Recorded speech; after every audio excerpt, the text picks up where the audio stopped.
அது கொசுக்களுக்காக போடுறது கிடையாது. அது ஒரு கவுன்சிலர் ஒரு ரிக்வெஸ்ட் பண்ணதுனால இது மாநகராட்சியில் அறிவிப்பாவோ அனௌன்ஸ்மெண்ட்டாவோ போட்டது கிடையாது.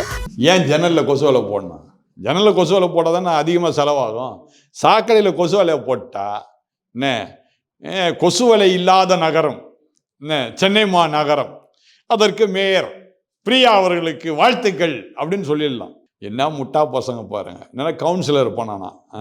அந்த கவுன்சிலர் எவ்வளோ பெரிய முட்டாளாக இருப்பான்.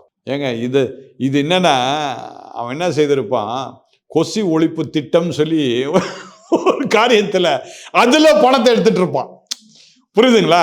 அப்போ பணத்தை எடுக்கிறதுக்கு என்ன சொல்லுவான், கொசு ஒழிப்பு திட்டம் நான் பண்ணிட்டேங்க, கொசு வலையை போட்டேங்க எல்லா இடத்துலையும், கொசு ஒழிப்பு திட்டம் அவன் இடத்துல செய்துட்டேன்னு சொல்லி அவன் ஒரு பெருமையாக அவன் எல்லாத்தையும் சொல்லியிருப்பான்.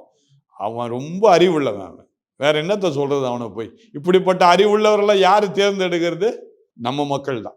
அதனால கொஞ்சம் நல்லாவே பார்த்து நீங்க தேர்ந்தெடுங்க. இல்லைன்னா கொசு உங்க வீட்டுக்குள்ள பூந்துரும். சாக்கடையில் இருக்காது, சாக்கடையை விட்டு வீட்டுக்குள்ள வந்துடும். அதுக்கு தான் மூடிடுறான் சாக்கடையை அவன்.